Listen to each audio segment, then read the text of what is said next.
I received the alert for a $14.27 trust balance while sitting in a glass conference room, listening to people discuss risk management.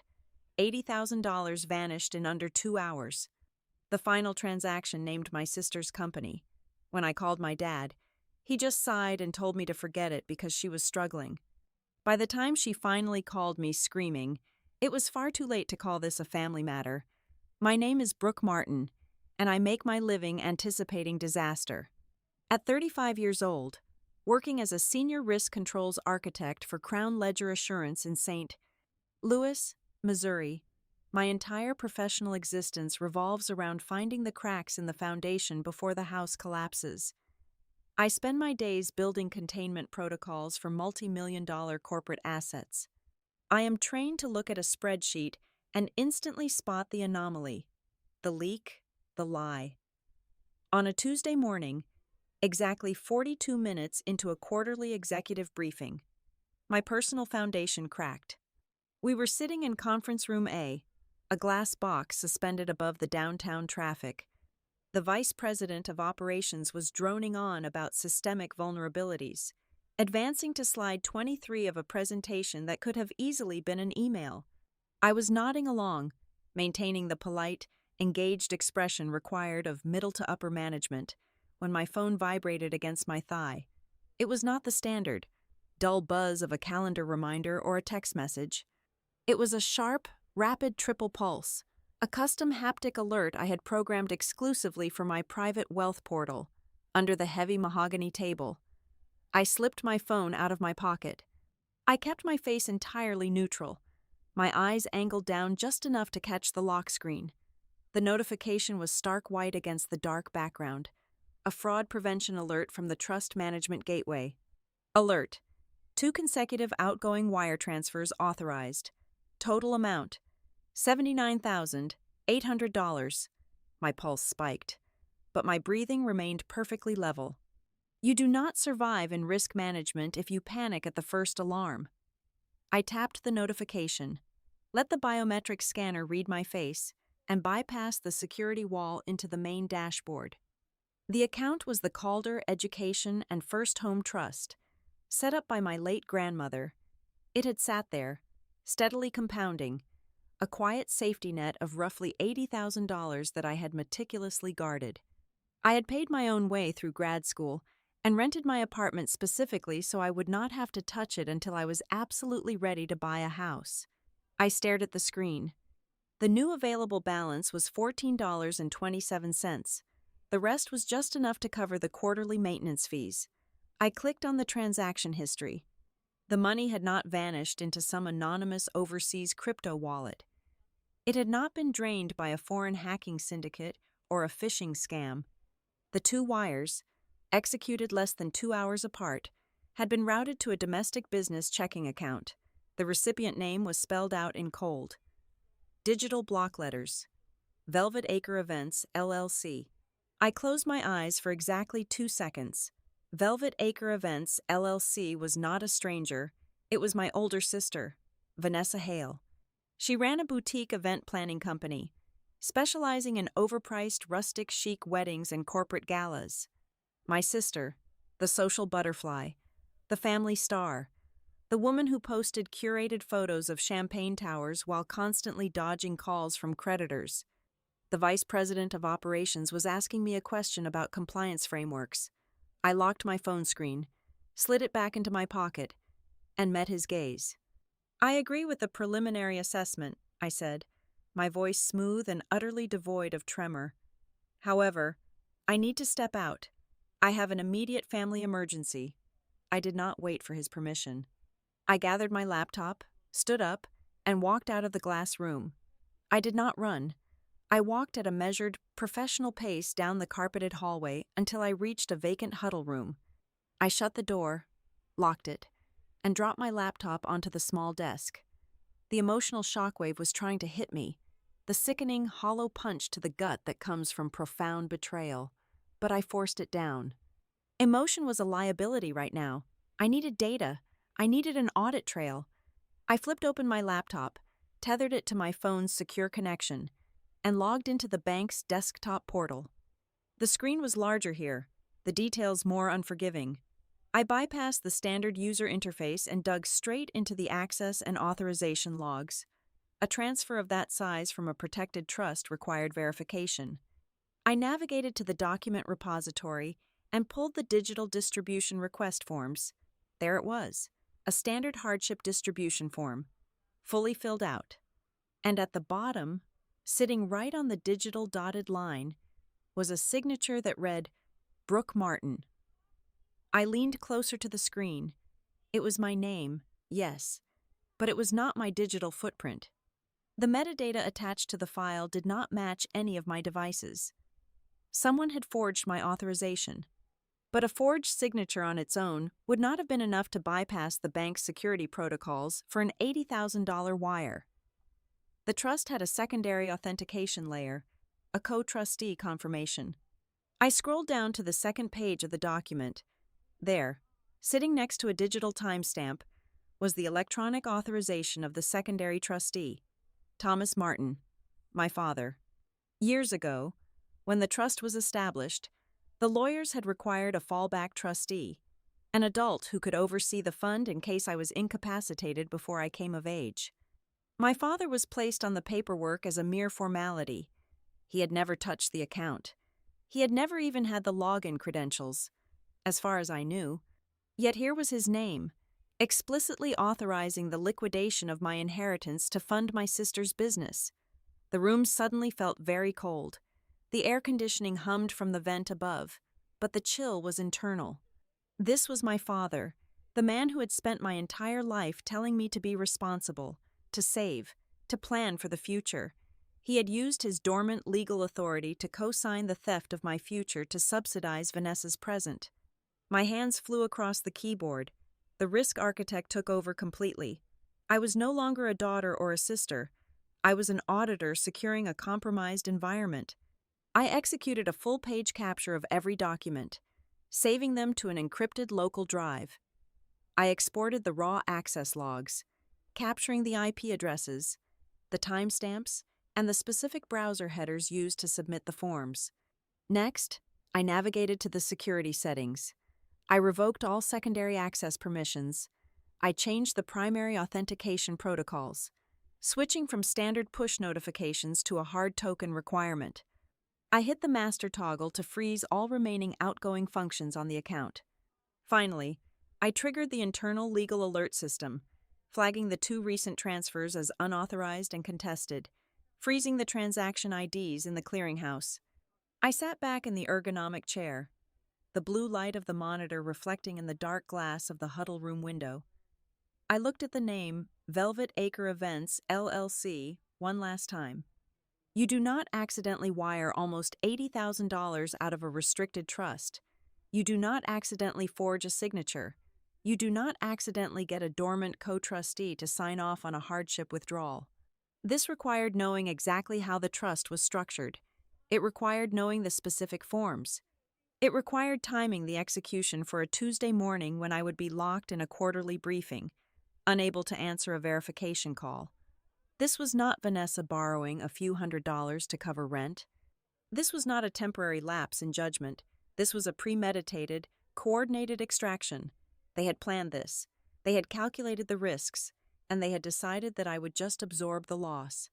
They thought I would play the role I always played, the quiet, responsible, overly stable younger sister who would eventually just clean up the mess and let it go for the sake of family peace. They were wrong. Grandmother Ruth Calder was a woman who believed in the tangible. She did not believe in giving her grandchildren cash for cars or luxury vacations. When I turned 19, she established the Calder Education and First Home Trust. The seed money was exactly $80,000, born from the sale of her own modest starter home. The stipulations drawn up by her estate lawyer were ironclad. The funds could only be disbursed for 2 specific life events: accredited graduate school tuition, or the down payment on a primary residence before my 40th birthday. I respected the gravity of that gift too much to waste it. I clawed my way through my master's degree using academic scholarships and exhausted myself working night shifts at a regional data center. I wanted to build my own financial foundation first. Over the last 16 years, the trust simply sat in a conservative investment portfolio, quietly generating steady, low-risk yields. It was my psychological anchor. Knowing it was there allowed me to take the demanding, high-stress corporate roles that eventually led me to my current position. I did not need the money yet, but it belonged to me. It was a promise from my grandmother that I would always have a safe harbor if the world ever turned upside down. My sister, on the other hand, never understood the concept of a delayed reward. Vanessa is 39 years old and has spent her entire adult life running on a treadmill of manufactured glamour. In the family mythology carefully curated by my parents, Vanessa is the undeniable star.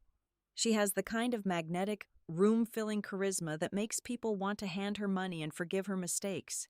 She throws extravagant dinner parties, wears designer labels that she quietly finances on high-interest credit, and runs a business that looks phenomenal on social media. Velvet Acre Events is all bespoke floral arrangements, imported silk table runners, and breathless bridal magazine features. But underneath the curated aesthetics, her business has always been a financial sinkhole. My father, Thomas, has never seen it that way. In his eyes, the world is divided into two distinct types of people. There are the visionaries, and there are the worker bees. To him, Vanessa is a visionary. She is a hustler. She takes big swings.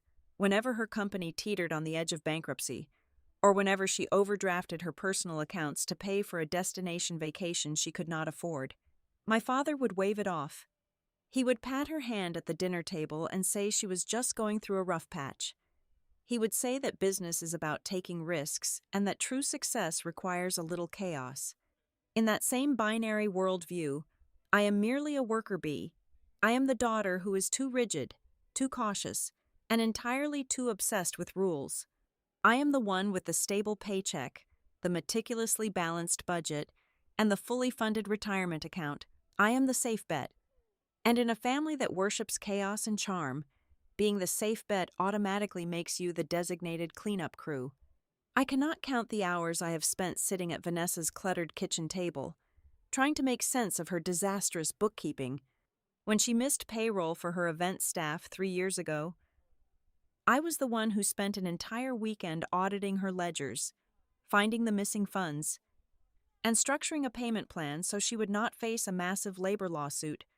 When she was drowning in a staggering amount of credit card debt 2 years before that, I drafted the hardship letters and negotiated the settlements with the banks to save her credit score. I have read dozens of her vendor contracts, highlighting the predatory liability clauses and saving her from ruinous legal exposure. I never charged her a single dime. I rarely even got a genuine thank you. Her gratitude always came laced with a familiar, condescending poison. She would take the sanitized, perfectly balanced spreadsheets I handed her, laugh her musical laugh, and say something profoundly dismissive. She loved telling me that I worked with numbers all day, so I could not possibly understand the pressure of the real business world. She would say I lacked the creative spirit required to truly understand her grand vision. To her, I was just the human calculator she called when the math got too difficult. That specific dynamic is precisely why I moved across the state and kept my visits back to Chesterfield strictly limited to major holidays. I did not hate my family. I did not want to cut them off entirely. I simply had to build a physical and emotional firewall to protect my own peace. Every time I stepped back into my childhood home, I was no longer an independent, successful professional. I was instantly reduced to the boring, reliable younger sister, whose only real value was fixing the messes the golden child left behind. But as I sat in that quiet corporate room, staring at the frozen terminal screen displaying the hollowed-out trust account, the reality of what had just happened began to solidify into something far more sinister than our usual, exhausting family dysfunction. This was not Vanessa calling me in tears because she miscalculated a caterer's invoice. This was a targeted, surgical strike. My mind, trained for years to dissect complex fraud vectors and systemic vulnerabilities, began to reverse engineer the transaction. To successfully drain the Calder trust, Vanessa could not just guess a password or forge a random check. The barriers to entry were intentionally high and deeply buried in institutional red tape. First, she had to know the exact legal nomenclature of the trust account, which was not listed under my standard retail banking profile. Second, she had to know the exact bypass condition that would allow for an immediate cash disbursement. She had to locate and exploit the specific hardship clause. Third, and most chillingly, she had to know the structural vulnerability of the trust itself. She had to know that my father was legally documented as a fallback co-trustee, a minor administrative detail dating back 16 years that even I had almost forgotten existed. Vanessa is not detail-oriented. She cannot balance a basic profit and loss statement without getting intensely frustrated and pouring a massive glass of wine.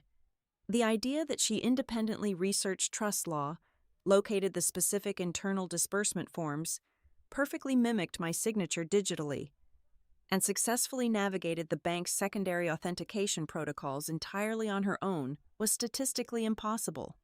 She also timed the execution perfectly. She initiated the wire transfers on a Tuesday morning, right in the middle of a 2-hour window when she knew I would be locked in a mandatory executive risk assessment meeting. She knew my phone would be silenced.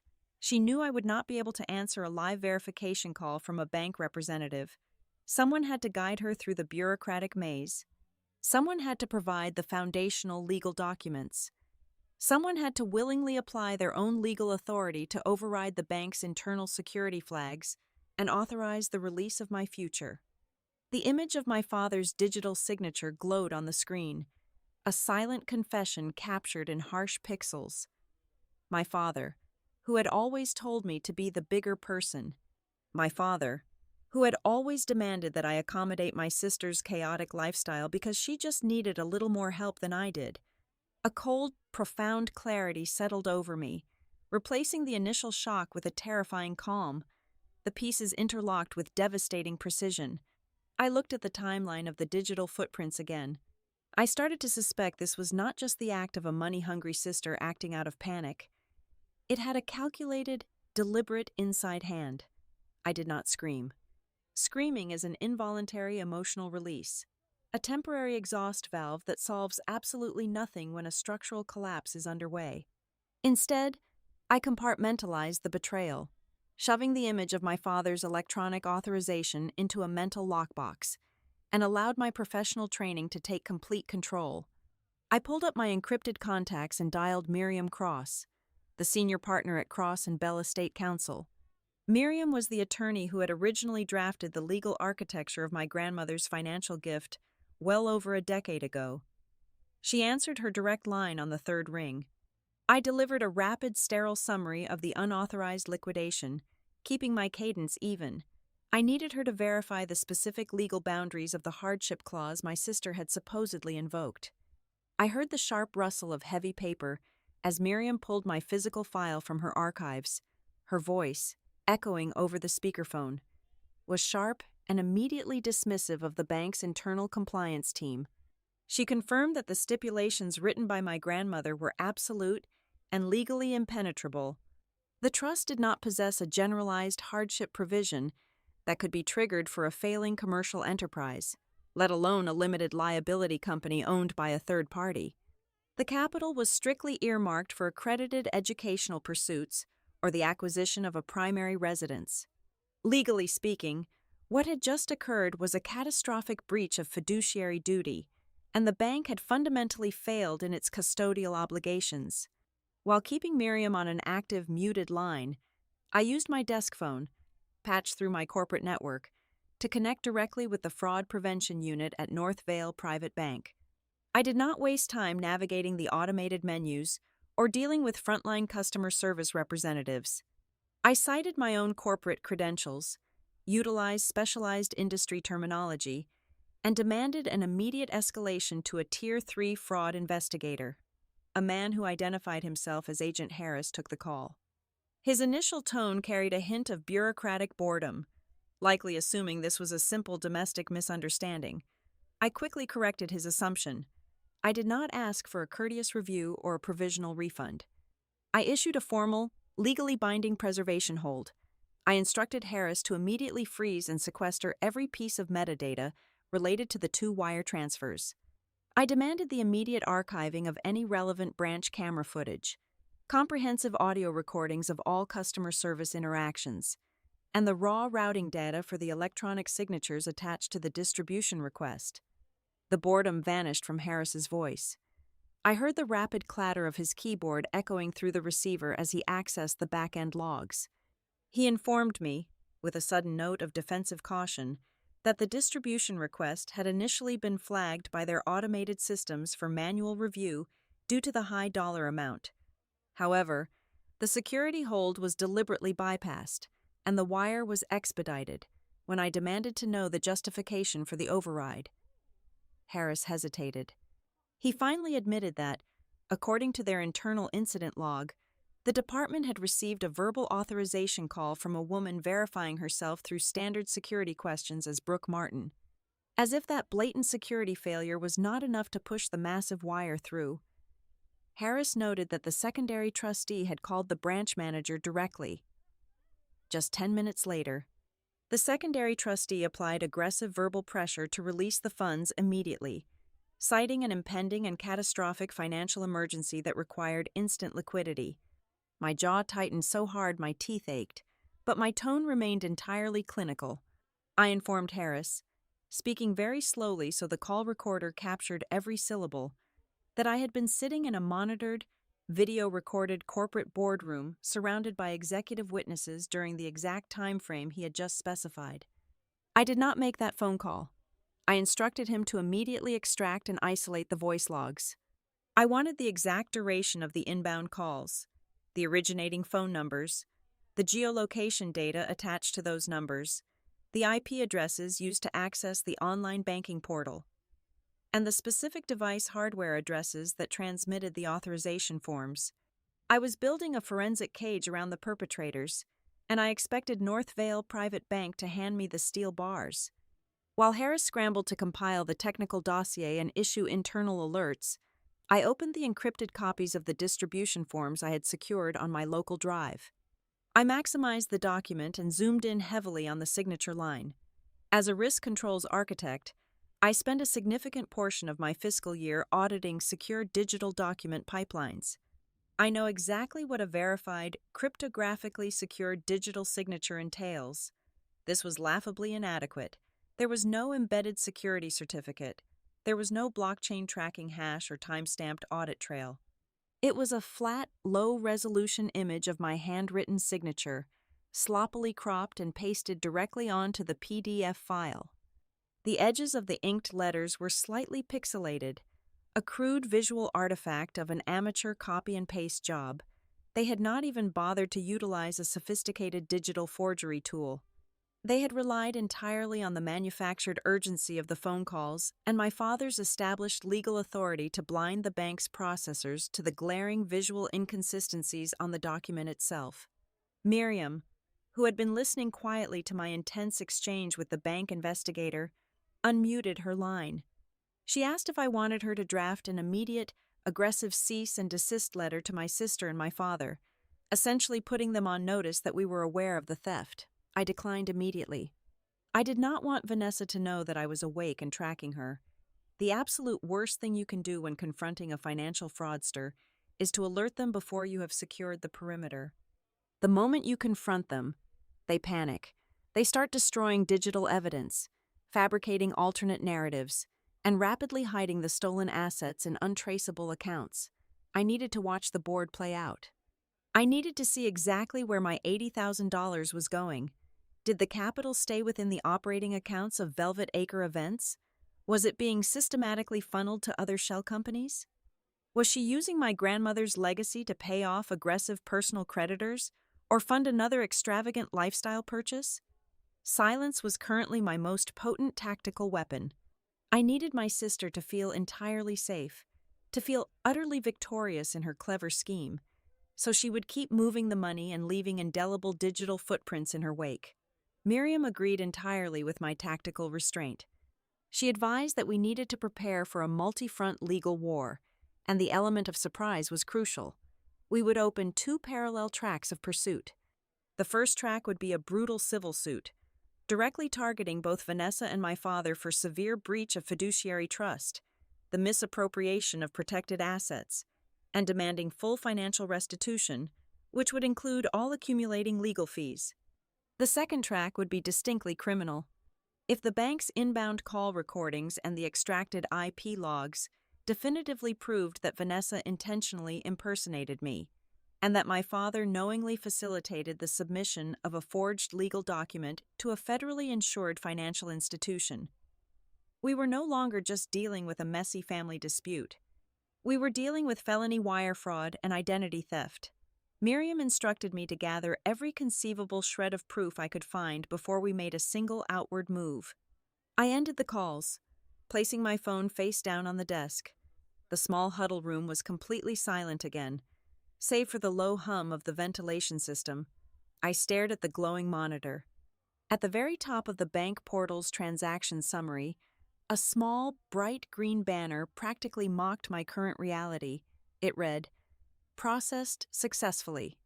My family had executed a calculated, coordinated financial heist, operating under the arrogant assumption that my predictable, compliant nature would guarantee their safety. They truly believed they could steal the foundation of my future, and that I would simply absorb the catastrophic damage in order to maintain the fragile illusion of family peace. I looked closely at the crude, pasted image of my name on the fraudulent document. If they wanted to turn me into the silent, accommodating victim, they had picked the absolute wrong person to steal from. The drive down Interstate 64 toward the affluent western suburbs took exactly 45 minutes. I used every single second of that commute to meticulously lock away my anger. By the time I turned my car onto the pristine, tree-lined cul-de-sac in Chesterfield, my heart rate was a steady, measured beat. It was a beautiful, crisp Friday evening, the kind of weather that practically mandated a suburban cookout. I parked my sedan behind my brother-in-law's overly expensive, leased luxury SUV and walked up the paved driveway. The air in the backyard was thick with the smell of expensive charcoal and marinated brisket. At first glance, the tableau was disgustingly normal. It looked like a promotional photograph for the perfect American family. My mother, Elaine, was arranging a massive organic salad in a wooden bowl on the patio table, humming softly to herself. My father stood by the heavy stainless steel grill, holding a pair of silver tongs like a scepter, a cold beer resting on the side shelf. And then there was Vanessa. She was perched on one of the high patio stools, wearing a flowing, brightly colored designer dress that she certainly had not paid for with legitimate revenue. She held a crystal glass of Cabernet Sauvignon, holding court with a dizzying, manic energy. Sitting a few feet away from her was her husband, Derek Hale. Derek was usually the loudest person in any room, a man who relied heavily on backslapping charm, but tonight his energy was entirely different. He was completely detached from his wife's monologue. He sat on the edge of a wicker lounge chair, staring intensely at his smartphone. Every 30 seconds, his thumb dragged down across the screen, refreshing his email inbox, or perhaps a banking application. He was waiting for a digital confirmation. He was waiting for a massive vendor payment to clear, completely unaware that I had already severed the financial arteries of his wife's company. I walked onto the patio, offering a tight, polite smile. My mother kissed my cheek, completely oblivious to the radioactive tension. My father gave me a hearty nod, though I noticed his eyes darted away from mine a fraction of a second too quickly. I took a seat opposite Vanessa and accepted a glass of iced water. For the first 20 minutes, I simply observed the theater. I let them perform. Vanessa was practically vibrating with excitement. She took a large sip of her wine and announced that Velvet Acre Events had just locked down the most lucrative contract of her entire career. She described a massive, multi-day corporate retreat and gala scheduled for the end of the month. She talked about importing thousands of exotic orchids, hiring a Michelin-starred private chef, and securing a historic venue that demanded a massive, non-refundable deposit up front. She spoke with the breathless confidence of a woman who had just won the lottery, waving her hands to emphasize the grand scale of her upcoming triumph. She looked at me, a condescending sparkle in her eye. She told me this was the event that would silence all her critics. It was the project that would prove her business model was flawless. I watched Derek forcefully tap his phone screen again, a muscle twitching in his jaw when the screen yielded no new notifications. I set my water glass down on the glass-top table. The condensation left a small, perfect ring. I kept my posture relaxed, leaning back slightly in my chair. I looked directly into my sister's eyes and kept my voice soft, pleasant, and entirely conversational. That sounds like an incredibly capital-intensive project. Vanessa, I said, where did your company just get its funding? Vanessa did not flinch. In fact, she laughed. It was a bright, musical sound that echoed across the manicured lawn. She swirled her wine, a smirk playing on her lips.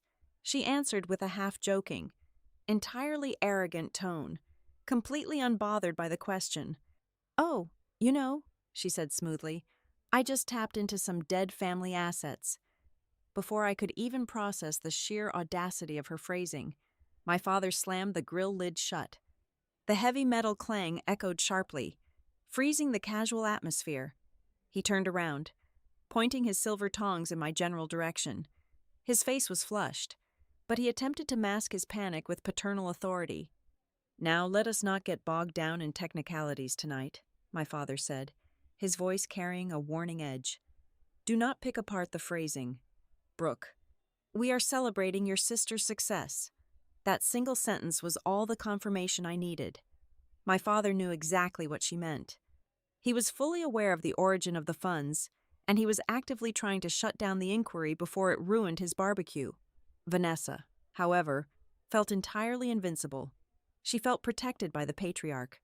She leaned forward, resting her elbows on the table, looking at me as if she were explaining basic mathematics to a toddler. "I simply took a temporary advance against your trust fund," she stated, her tone brimming with unearned confidence. "You are not using it anyway. It has just been sitting there collecting dust for over a decade. I needed immediate liquidity to secure this massive contract. Dad helped me file the paperwork so it was all official and proper. I will put it all back the second the client pays the final invoice next month." The patio became deathly quiet. My mother dropped her salad tongs. They clattered against the wooden bowl. She turned entirely pale, looking back and forth between her oldest daughter and her husband. "Thomas," my mother whispered, her voice trembling. "What is she talking about? You told me Brooke agreed to an in-house loan to help her sister out. You said Brooke transferred it herself." My father refused to look at my mother. He kept his eyes locked on me, his jaw set in stubborn defiance. I did not address my mother. I did not raise my voice. I did not show an ounce of the rage burning in my chest. I kept my hands folded neatly in my lap. I looked directly at the man who had raised me, the man who had co-signed the theft of my financial security. I asked him one single, surgically precise question. "Dad, you know the signature on the paperwork was forged, right?" The silence that followed was absolute. It was the kind of heavy, suffocating silence that occurs right before a shockwave hits. Derek finally looked up from his phone, his face draining of color as the reality of my words penetrated his thick skull. Vanessa's smug smile instantly dissolved, replaced by a flash of genuine, unadulterated panic. My father's reaction, however, was pure, defensive rage. His face turned a deep, mottled red. He threw his tongs onto the side of the grill and took a step toward the table. "Do not come into my house and start threatening this family with legal jargon," he snapped, his voice booming across the yard. "Do not try to make your sister out to be some kind of criminal. We did what we had to do to keep her business afloat." He took a deep breath, puffing out his chest, attempting to deploy the same dismissive logic he had used my entire life to force my compliance. "You have a fantastic career," he barked at me, jabbing a finger in the air. "You make an incredible salary. You are overly stable. If something goes wrong, you can make that money back in a few years. She needed it right now to survive. Just forget it. Brooke, let it go." He stood there, panting slightly, expecting me to bow my head. He expected the worker bee to simply accept her lot in life and absorb the damage so the visionary could keep flying. I looked at my mother, who was now quietly crying into her hands. I looked at Derek, who was staring at his frozen phone screen with mounting horror. I looked at Vanessa, whose arrogant mask had completely shattered. Finally, I looked at my father. I slowly pushed my chair back. The metal legs scraped sharply against the stone patio. I stood up, smoothed the front of my tailored skirt, and picked up my leather handbag from the ground. I did not yell. I did not cry. I did not demand an apology that I knew would never come. "I will not argue at the dinner table," I said, my voice echoing like ice cracking on a frozen lake. "I will let the records do the talking." By 9 o'clock on Monday morning, exactly 96 hours after the initial banking alert, I sat in a sleek, soundproofed conference room overlooking the city. I officially retained the aggressive civil litigation team at Hartwell Pike Litigation. The mandate I gave the lead partner was not to negotiate a quiet family settlement. The mandate was the absolute dismantling of the opposition's legal standing. We were formally filing suit against my sister and my father for gross breach of fiduciary duty, the unlawful misappropriation of protected trust assets, and the deliberate forgery of legal documents. While the lawsuit was being drafted, the very first weapon we deployed was silent but legally devastating. We issued formal letters of preservation, commonly known as spoliation letters. These documents were delivered via certified courier to Vanessa, to my brother-in-law, Derek, to the registered agent for Velvet Acre Events, and to the corporate counsel at Northvale Private Bank. The directive was simple and terrifying. They were legally ordered to immediately halt any automated deletion of emails, text messages, internal server logs, and financial ledgers. If Vanessa panicked and tried to scrub her phone of the messages she sent our father, or if she attempted to shred vendor invoices, that destruction of evidence would instantly become a separate, highly punishable offense in the eyes of the court. I was building a glass box around them, and the walls were already hardening. With the perimeter secured, I turned my attention to the forensic accounting. Thanks to the preliminary discovery orders, my legal team pushed through the banking channels. I finally gained access to the routing history of the stolen funds. When a thief steals an $80,000 asset, they rarely keep it in a single, easily traceable pile. The money behaves like water poured onto dry dirt. It immediately splinters and runs into the deepest cracks. The bank records showed that the money did not go straight into the general operating budget of my sister's company to cover legitimate, everyday overhead. Instead, it was violently fragmented within 48 hours of hitting her account. The largest chunk went directly toward neutralizing her immediate toxic liabilities. She paid off 3 separate, maxed-out corporate credit cards that were currently accumulating ruinous penalty interest rates. Another substantial slice was transferred to her payroll account, which, according to the ledger history, had been sitting in the negative for 5 consecutive business days.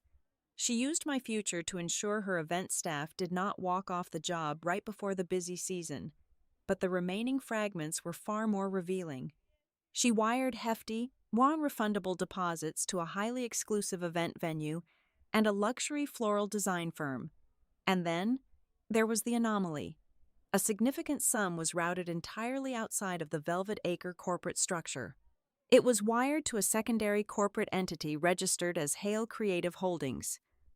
I stared at that specific line item on the printed spreadsheet for a long time. I had never heard of Hale Creative Holdings. A quick search of the state business registry revealed exactly why. The subsidiary was legally registered to Derek. It was a shell company, formed less than 6 months ago. Suddenly, his nervous, obsessive phone checking at the backyard barbecue made perfect sense. He was not just a passive bystander watching his wife commit fraud. He was an active beneficiary. He was waiting for his cut of the stolen capital to clear into his own hidden account. The puzzle pieces were snapping together, but the core motive still felt slightly incomplete. Why steal the entire sum all at once? The debt and the payroll were urgent, but they only accounted for roughly half of the stolen funds. The answer arrived when my legal team subpoenaed the vendor contracts related to those large deposits. Vanessa had not just stolen the money to survive, she had stolen it to posture. She was bidding on an ultra-luxury, high-profile society wedding. Clients in that specific tax bracket do not just hire a planner, they demand absolute financial security. They require what the industry calls proof of liquidity. They want to see that the vendor managing their massive weekend has enough cash reserves in the bank to handle immense, unforeseen logistical emergencies without defaulting. Vanessa's actual business accounts were bleeding out, so she used the influx of my trust fund to artificially inflate her balance sheet. She presented my money to the wealthy client as her own liquid capital. Her entire psychological justification became crystalline. In her mind, if she secured this massive contract, the resulting profit margin would be so enormous that she could quietly replace the stolen funds before I ever noticed.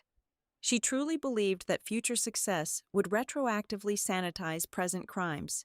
She was going to frame the entire ordeal as a perfectly legal, temporary family loan that fueled her ultimate triumph.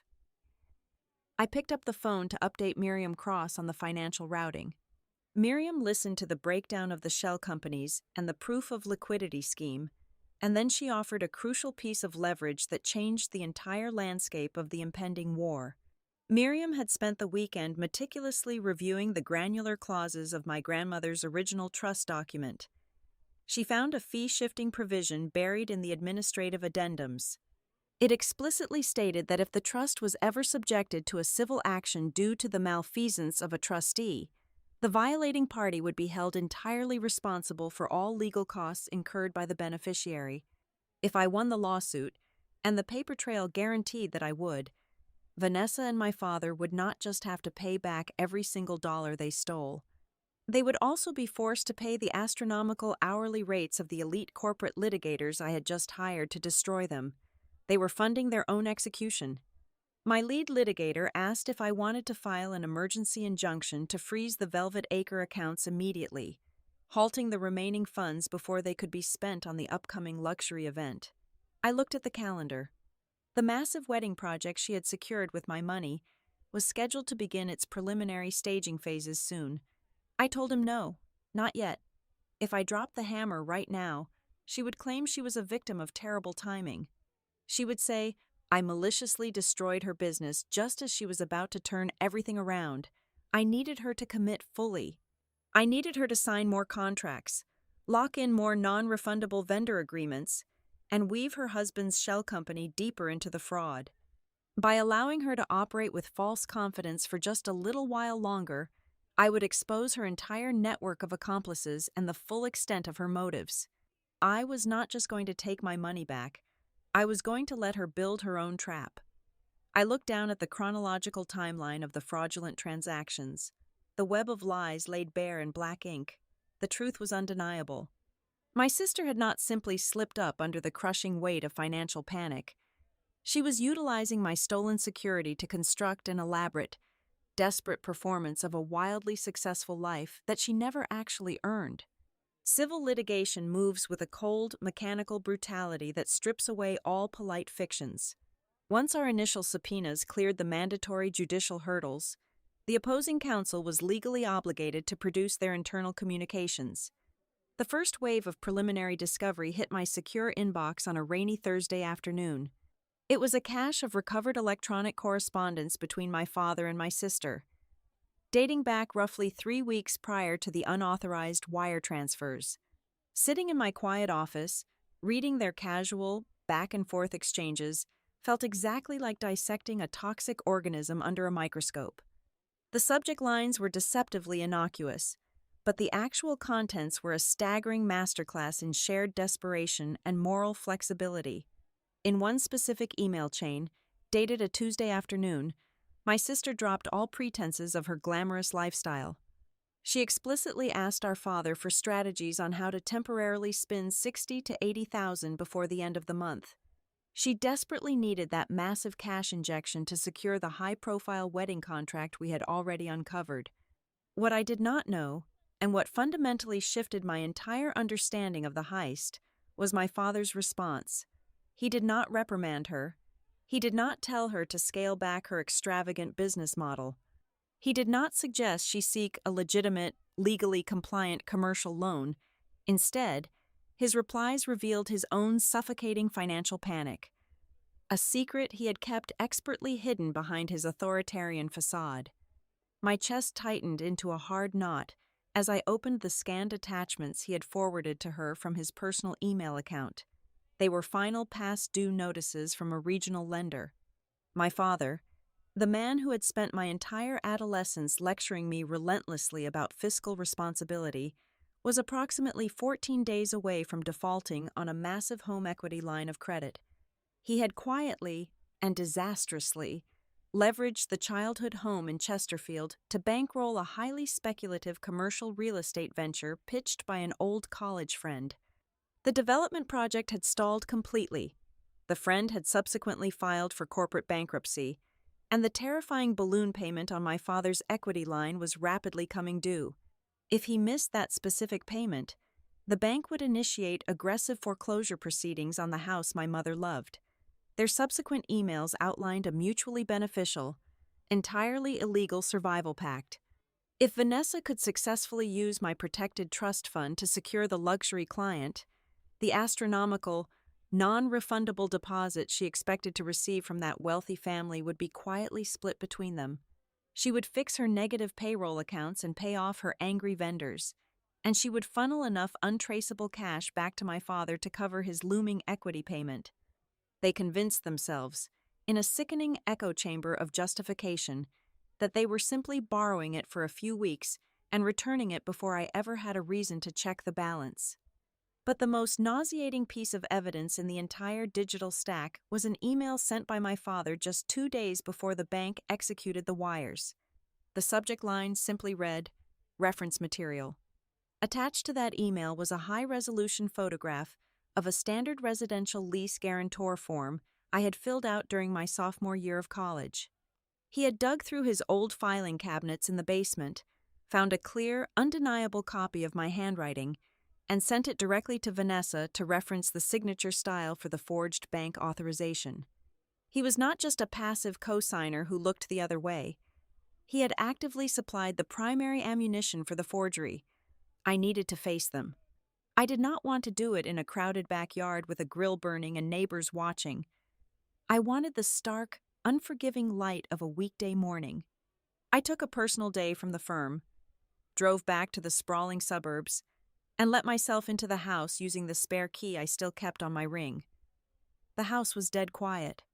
I found my mother sitting alone in the sunroom, staring blankly out at the meticulously landscaped garden. When I walked in, she flinched, her shoulders jumping as if she expected a blow. I pulled out a wicker chair and sat directly across from her.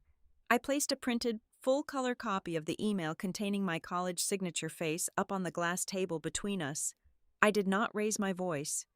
I did not offer any comforting preamble. I asked her exactly what she knew and when she knew it. My mother looked down at the paper, her eyes welling up instantly. She pressed her hands to her mouth and swore, her voice cracking, that she was not part of the mechanical execution of the theft. She admitted, her hands trembling violently in her lap, that she had overheard hushed, frantic conversations in the kitchen late at night about withdrawing Brooke's money. When she finally confronted my father about the whispering, he smoothly assured her that he had spoken to me privately. He told her that I had graciously and willingly agreed to a temporary transfer to help the family through a tight spot. She looked at me, pleading for understanding. She wanted so desperately to believe that we were a cohesive, supportive unit that she actively chose not to pick up the phone and call me to verify the story.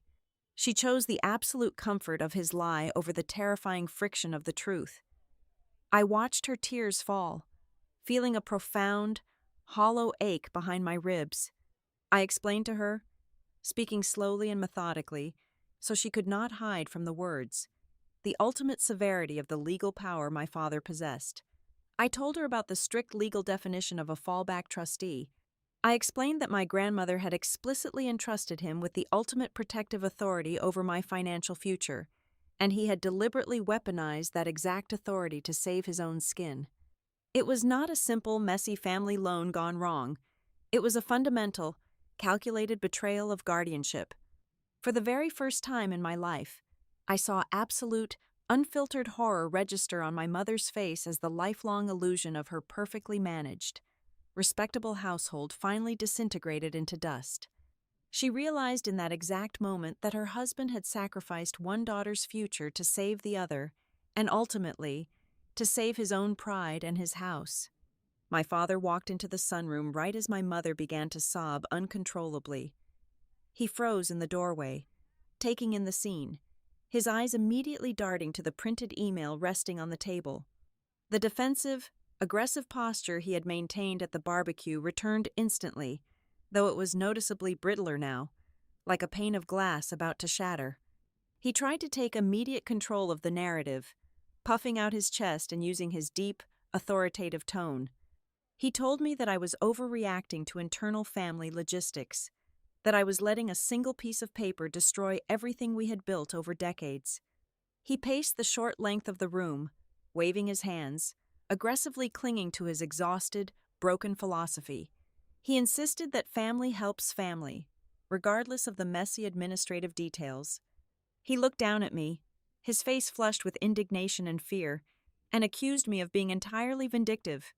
He stated, pointing a shaking finger at my face with absolute conviction, that dragging my own sister and my own father into a public courtroom would destroy the family forever. I stood up slowly.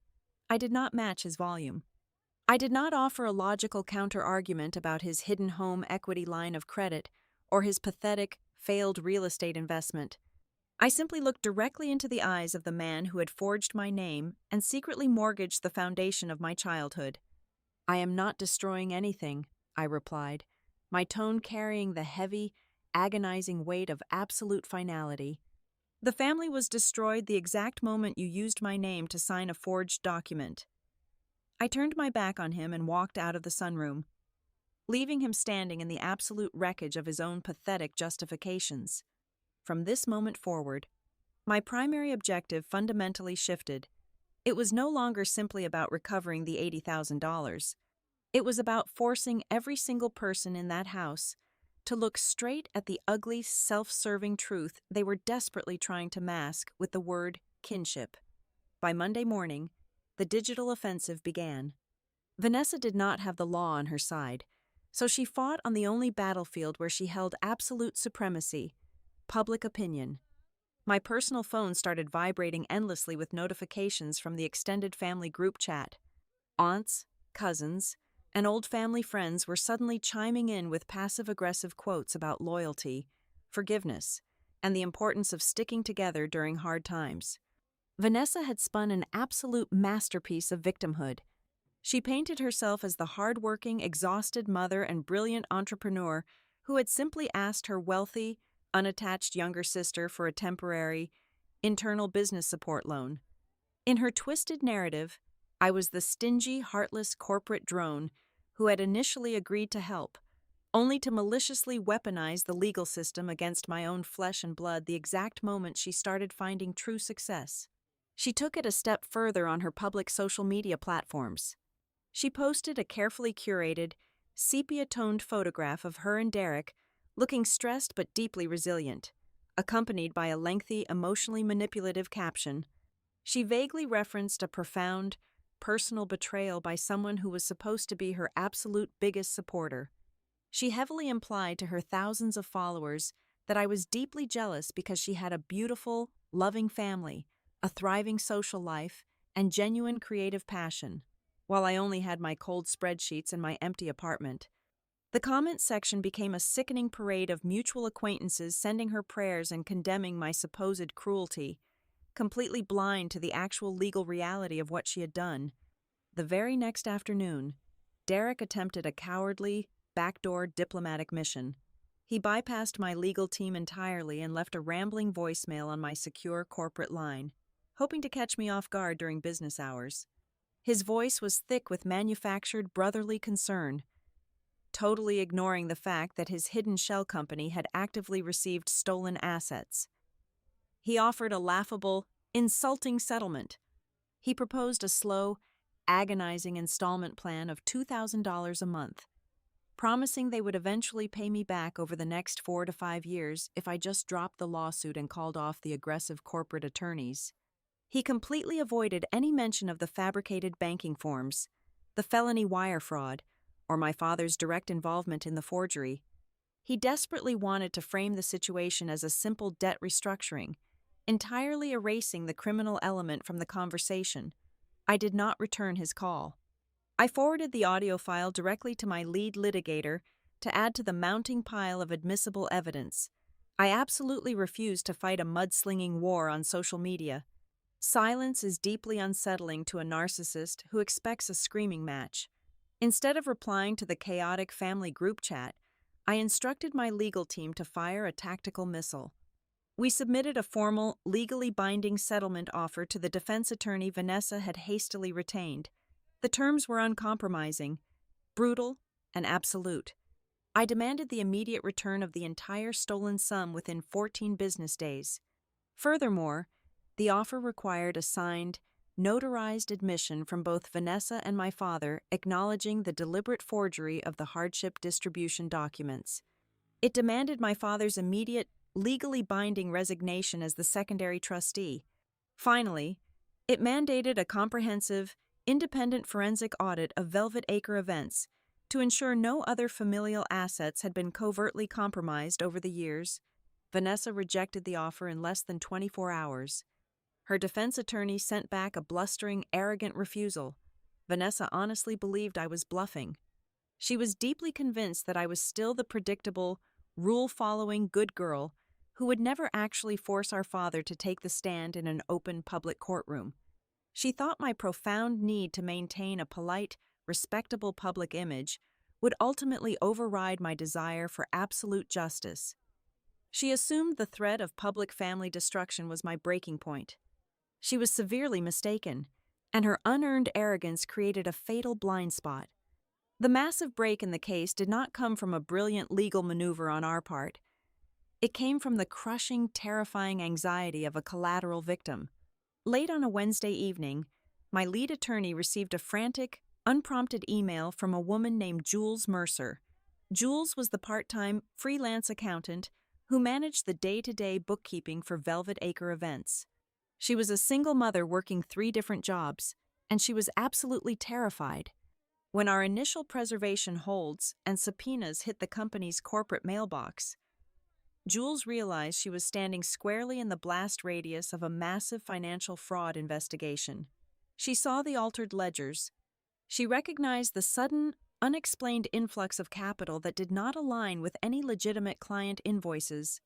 Desperate to protect her own professional CPA license and avoid federal implication in tax and payroll fraud, she sought preliminary whistleblower protections from my legal counsel. During a highly confidential recorded conference call the following morning, Jules handed us the skeleton key to Vanessa's ultimate destruction. Jules revealed, her voice shaking, that Vanessa was fully aware of the impending legal freeze on her primary business accounts. To circumvent the blockade, Vanessa was actively instructing Jules to reroute the massive incoming milestone payments from the upcoming ultra-luxury wedding contract. Instead of depositing the wealthy client's money into the Velvet Acre operating account, Vanessa was drafting entirely new vendor agreements, directing the affluent family to wire their payments directly into the shadow entity we had discovered earlier, Hale Creative Holdings. Vanessa was not just trying to survive a bad business quarter. She was currently engaged in money laundering to hide assets from a pending judicial freeze. My legal team moved with predatory, blinding speed. Armed with the sworn, recorded testimony from Jules, we did not just wait for the scheduled hearings. We immediately filed emergency, ex parte motions to massively expand the scope of our discovery and preservation orders. We legally targeted Hale Creative Holdings, instantly piercing the corporate veil Derek thought was protecting him. We subpoenaed the financial records of the affluent family hosting the upcoming wedding, legally obligating them to disclose exactly where their payments were being sent and putting them on notice regarding the fraudulent vendor. We threw a massive, inescapable net over every single dime Vanessa thought she had cleverly hidden in the dark. I sat in my office, looking out at the city skyline, watching the digital responses from the court clerking system roll across my monitor. I opened my phone one last time and looked at the family group chat. Vanessa had just posted another tearful, defiant message, rallying our aunts and uncles to her side, boasting about her immense resilience and her impending, spectacular gala event. She was working the crowd into an absolute frenzy, totally oblivious to the fact that the stage she was standing on was currently being dismantled from underneath her very feet. I locked my phone and placed it securely in my desk drawer. I understood perfectly well that she was striking at the shallow emotions of our social circle, building a massive, glittering pedestal of public sympathy. But as I reviewed the expanded legal strikes my team had just executed, I knew one undeniable truth. The higher she built that artificial pedestal, the louder and more catastrophic her inevitable fall was going to be. The mandatory pretrial mediation took place in a windowless conference room on the 42nd floor of a downtown high-rise. The air conditioning was aggressive, and the sprawling mahogany table felt like a physical battlefield. I sat perfectly still next to my lead litigator. Across from us sat Vanessa, wearing a modest, remarkably understated beige suit designed to project humility, flanked by her frantically scribbling defense attorney. My father sat at her right, his jaw clamped tight, exuding the stubborn indignation of a patriarch who felt he was being unfairly persecuted by his own flesh and blood.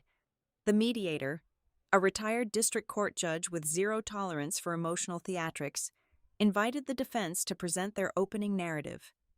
Vanessa leaned into the microphone. She was brilliant. She pitched her voice to a soft, trembling register, spinning a heartbreaking tale of sisterly misunderstanding. Under penalty of perjury, she formally stated that I had given her explicit verbal consent to utilize the trust capital during a private phone call late last month. According to her sworn statement, I was fully aware of the transaction and had only changed my mind and launched this malicious lawsuit out of a sudden, petty personal grudge stemming from old childhood resentments. My father followed her statement. He smoothed his tie and doubled down on the lie. He testified that he had personally witnessed my verbal authorization, claiming I had told him to expedite the process because I was simply too busy with corporate meetings to handle the paperwork myself. He portrayed himself as the devoted father, simply carrying out the united wishes of his two daughters. I did not interrupt. My attorney raised no objection.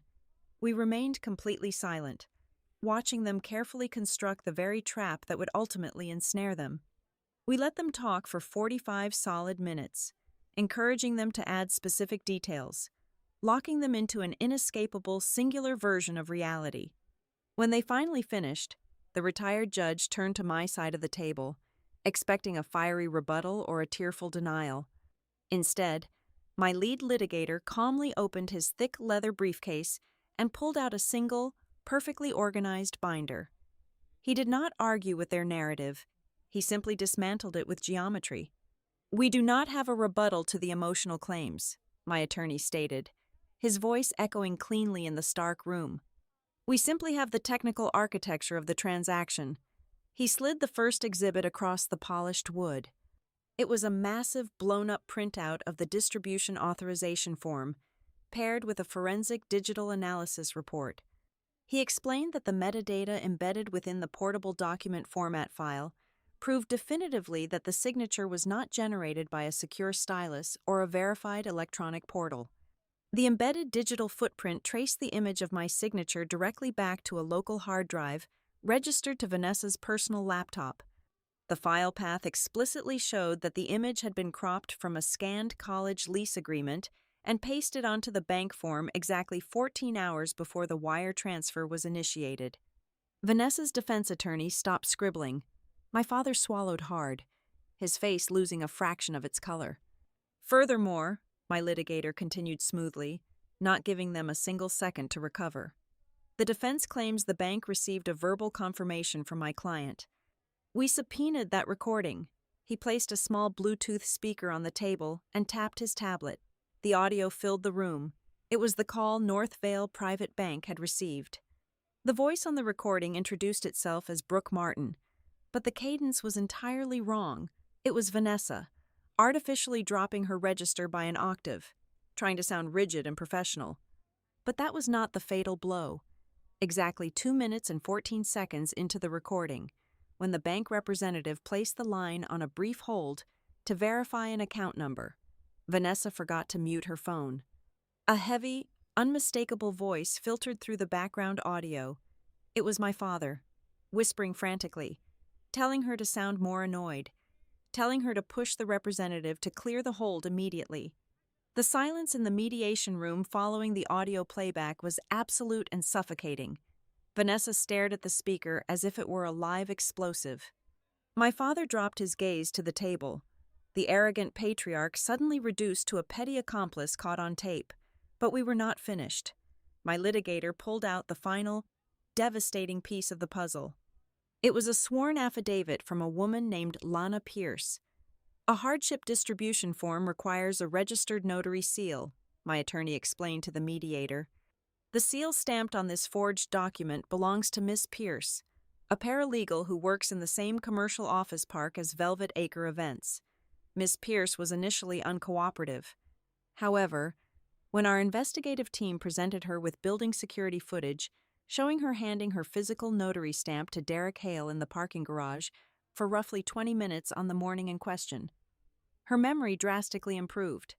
The affidavit detailed exactly how Derek had convinced the young paralegal to let him borrow the stamp for a so-called quick internal clerical correction, bypassing the legal requirement of witnessing the actual signature in person. The implosion was instantaneous. Vanessa lost every ounce of her curated composure. The beige suit suddenly looked like a straitjacket. She spun violently toward her defense attorney, demanding to know how we possessed those files. When he offered no protection, she turned her absolute panic toward the people closest to her. She practically screamed that Derek had handled the notary, wildly attempting to throw her own husband into the line of fire to save herself. Then, her eyes snapped to our father. Her voice cracked, soaring into a frantic, high-pitched wail. She blamed him. She cried out that he was the trustee, that he was the one who promised her the bank would never look closely at the paperwork, that he had explicitly guaranteed everything would be entirely fine. My father tried to grab her arm to quiet her down, hissing her name, but she shoved his hand away, completely unraveling in front of the retired judge. The mediator watched the grotesque display for exactly 30 seconds before he raised his hand, signaling an immediate halt to the proceedings. He removed his reading glasses and looked at the defense counsel with profound professional disgust. "This proceeding is officially terminated," the mediator stated, his tone carrying the weight of a falling gavel. "This is no longer a matter of civil disagreement or familial misunderstanding. Based on the material evidence presented in this room today, I am obligated by the statutes of this state to note the high probability of systemic financial fraud. I fully anticipate that the plaintiff's counsel will be forwarding this entire dossier to the local financial crimes division by the end of the business day." Chairs scraped loudly against the carpet as the defense team scrambled to pack their briefcases. The illusion was dead. The performance was over. I remained seated, my hands resting calmly on the table. I looked directly at my sister. The manic energy, the condescending smirks, the endless, exhausting superiority she had worn my entire life had completely evaporated. For the very first time since we were children, I saw genuine, unadulterated fear staring back at me from across the table. It was not the fear of bankruptcy, and it was not the fear of a ruined credit score. As she looked at the mountain of irrefutable evidence, she realized she was entirely trapped, and the most terrifying part was the loss of her fundamental identity. It was the absolute, crushing fear of losing the lifelong narrative where the golden older sister always wins. The disastrous collapse of the mediation should have been the moment my sister surrendered. Any rational human being, having just listened to a retired judge threaten them with a criminal referral, would have immediately sought a plea deal or gone into absolute hiding. But Vanessa was not rational. She was a narcissist pushed into a corner, and her instinct was not to retreat, but to double down on the delusion. She threw her entire existence into the final preparations for the massive, multi-day corporate gala she had secured with my stolen funds. The venue was Glassmere Hall, a sprawling historic estate on the outskirts of the city, known for hosting diplomatic summits and billionaire weddings. For Vanessa, this event was no longer just a lucrative contract, it was her golden parachute. She firmly believed that if she executed a flawless, breathtaking weekend for this ultra-wealthy client, the resulting influx of cash and high society clout would somehow shield her from the legal avalanche I was bringing down on her head. She operated under the insane assumption that success could retroactively erase a felony. While she was busy measuring imported silk drapes and screaming at floral vendors, her husband was quietly executing a completely different survival strategy. Derek had attended the mediation. He had heard the recording of my father, and he had seen the paralegal's sworn affidavit regarding the misused notary seal. He knew the ship was not just sinking, it was already resting on the ocean floor. Without saying a single word to his wife, Derek retained his own independent family law attorney. Less than 48 hours after we walked out of that downtown high-rise, he filed formal, preliminary papers for legal separation. He was legally severing his financial liability from hers, attempting to build a firewall between his future wages and the massive restitution judgments he knew were coming.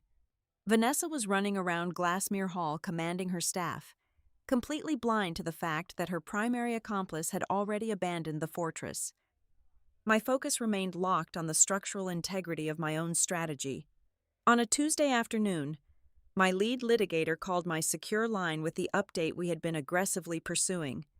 The local civil court had reviewed our emergency petition, bypassing the standard docket delays due to the overwhelming material evidence of fraud and the immediate risk of asset flight.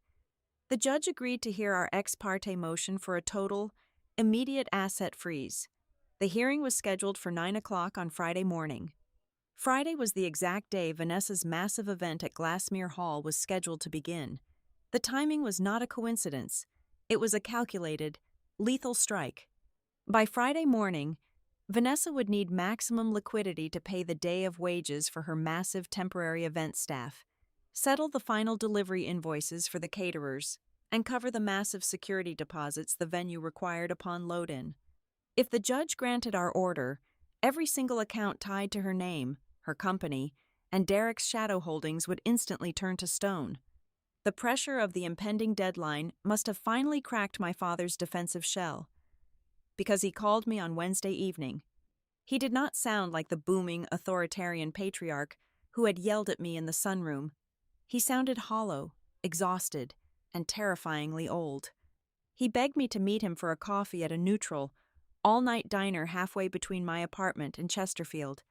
He specifically asked if we could just sit down and talk like a father and a daughter, without the lawyers and the formal demands. I agreed to meet him, but I did not go to negotiate. I went to establish the absolute boundaries of the battlefield. I slid into the vinyl booth across from him. He ordered a black coffee, his hands shaking slightly as he wrapped his fingers around the thick ceramic mug. He looked at me with bloodshot eyes and launched into a desperate, pathetic monologue. He pleaded with me to withdraw the emergency injunction. He swore he would liquidate his retirement accounts, sell his cars, do whatever it took to pay me back the $80,000 over the next 5 years. His entire argument hinged on one pathetic plea. He asked me to save my sister's face in front of her clients and the city's high society. I let him finish. I did not interrupt, and I did not show an ounce of pity. When he finally ran out of breath, I leaned forward and delivered my terms. I am not dropping the suit, and I am not stopping the freeze, I told him, keeping my voice perfectly level. You and Vanessa are adults. You made a calculated decision to commit financial fraud, and you will face the absolute legal consequences of that choice. But I am here to tell you one thing. I will not touch the children. My father blinked, momentarily confused by the shift in topic. Vanessa's kids, I clarified, my tone hardening into steel. My nieces and nephew. I know the media and the local gossip circles are going to tear this family apart by the end of the week, but my legal team has strict orders. We will not depose the children. We will not drag their names into the public filings. We will not use their schools or their schedules as leverage. I am executing a clean surgical strike against the people who stole from me. I am not turning this into a dirty generational revenge campaign. The children are off limits. That is the only mercy you are going to get from me. I stood up, threw a $5 bill on the table for my untouched water, and walked out of the diner, leaving him staring into his black coffee. The night before the court hearing, the air in my apartment was thick with anticipation. At roughly 11 o'clock, my phone vibrated on the kitchen counter. It was a text message from Vanessa. Despite everything she had seen, her arrogance still blinded her to the reality of her situation. The message was dripping with condescension and manufactured bravado. She told me that her event tomorrow was going to be a monumental triumph. She promised that the second the client's final check cleared next week, she was going to pay me back every single cent with interest, and then she was going to force me to issue a public apology to the entire family for my hysterical overreaction. I stared at the glowing screen for a long time. I did not type a single letter in response. There was absolutely nothing left to say to a ghost. Instead, I sat down at my dining table with my lead litigator, who had come over to finalize the morning's strategy. We spent the next 3 hours methodically reviewing every single piece of evidence, every time-stamped bank log, every forged signature analysis, and the finalized draft of the asset freeze order. We were polishing the guillotine, ensuring the blade was perfectly sharp. Across the city, my sister was likely stepping into her final dress rehearsal, meticulously checking her perfect makeup in the mirror, entirely consumed by the illusion of her own grandeur. She was walking into the most important day of her professional life, completely unaware that a catastrophic, inescapable freeze order was waiting to drop from the sky right at the exact moment she needed her stolen money the most. At exactly 9 o'clock on Friday morning, a county judge brought down the hammer. The emergency asset freeze was not just approved, it was executed with a swift, merciless precision that only the judicial system can command when presented with undeniable proof of fraud.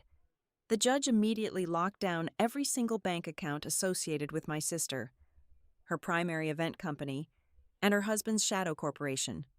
Furthermore, the court officially suspended my father from his dormant role as the secondary trustee, stripping him of the very legal authority he had weaponized against me. The most vindicating moment, however, was not the freeze itself. It was the judge's addendum. After reviewing the sworn affidavit regarding the misused notary seal and the fabricated digital signature, the presiding judge ordered a formal referral to the local district attorney for an active criminal investigation into identity theft and financial wire fraud. I was nowhere near the sprawling grounds of Glassmere Hall. I did not want a front-row seat to the physical chaos. I sat in the quiet, climate-controlled sanctuary of my lead litigator's office, drinking a cup of warm tea and watching the digital confirmations roll across his mahogany desk. By 10:15 in the morning, the financial arteries of my sister's massive corporate gala were completely severed. The real-time updates we received from the legal monitoring software painted a picture of absolute, unmitigated disaster. When you run an event of that magnitude, you rely on a constant, flowing stream of day of capital. The audiovisual production company, hired to construct a massive stage and lighting rig, ran a routine authorization on the remaining balance of their contract. The transaction was violently declined by the banking servers. When my sister attempted to placate them by writing a physical company check, the production manager called his bank to verify the funds, only to be informed that the issuing account was locked under a severe judicial mandate. He ordered his crew to pack up the half-built lighting trusses and drove his trucks right out of the loading dock. The collapse accelerated. The luxury floral vendor, holding thousands of imported orchids in climate-controlled vans outside the venue gates, refused to unload a single stem when their final wire transfer bounced. The temporary hospitality staff, a crew of over 40 bartenders and servers who had already been burned by my sister's previous payroll failures, demanded immediate cash up front. When she could not produce a single dollar, they simply took off their aprons and walked off the estate grounds. Amidst the crumbling facade of her greatest professional achievement, her husband made his final cowardly move. According to the statements we later gathered from the venue coordinators, Derek was standing in the main ballroom when his personal phone lit up with a notification from his own banking institution. He realized instantly that the court had pierced the corporate veil of his hidden subsidiary. His escape hatch was gone. He did not stay to comfort his wife or help her manage the furious vendors. He simply turned around, walked out the front doors of Glassmere Hall, got into his leased luxury vehicle, and drove away, publicly abandoning her in the middle of her own sinking ship. The primary investor for the event, a wealthy socialite who had arrived early for a walkthrough, witnessed the entire meltdown. She officially pulled her funding commitment right there on the polished marble floor.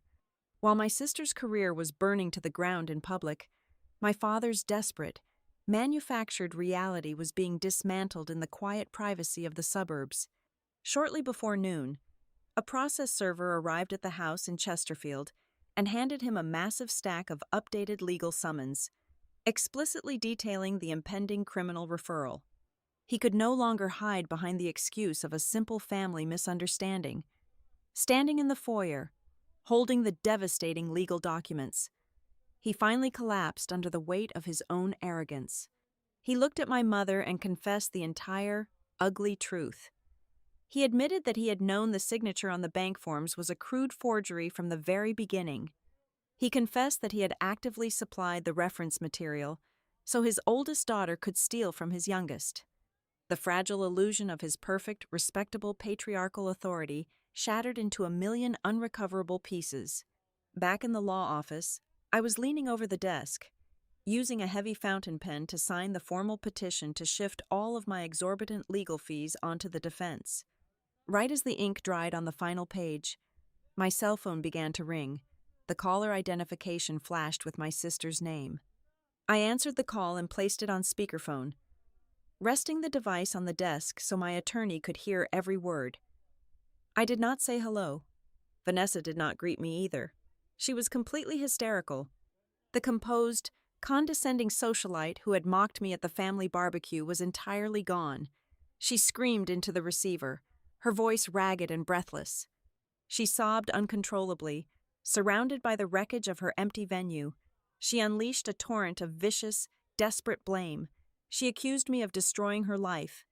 She screamed that I had maliciously annihilated her career, humiliated her in front of the city's elite, and permanently torn our family apart just to prove a petty point about a bank account. She demanded to know how I could do this to my own flesh and blood. I listened to her scream for exactly 2 minutes.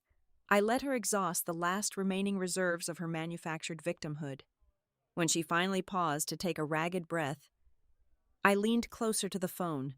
My voice was completely calm, devoid of any anger, sorrow, or sympathy. "I did not destroy anything," I told her, the words cutting through the chaotic background noise of her ruined event. "I just stopped cleaning up the consequences of what you did." I did not wait for her to respond. I pressed the red button, ending the call, and permanently ending my role in her toxic orbit. There was no dramatic weeping on my end. There was no overwhelming sense of tragedy. As I handed the signed legal petitions back to my attorney, I felt a profound, undeniable sense of lightness. The money was securely frozen, and the agonizing process of restoring the trust and enforcing the financial restitution would take several months of brutal litigation. But the hardest part was officially over. For the very first time in my entire 35 years of existence, I realized I did not need my father to understand my perspective. I did not need my sister to offer a tearful, genuine apology that she was fundamentally incapable of giving. I did not need the approval of the extended family who had rushed to judge me. I had secured the undeniable truth on the official legal record, and I was going to let the brutal machinery of the law handle the rest. I walked out of the law office and stepped into the bright, afternoon sunlight, finally free to build my own future on a foundation that no one would ever be allowed to touch again. Thank you so much for listening to this story.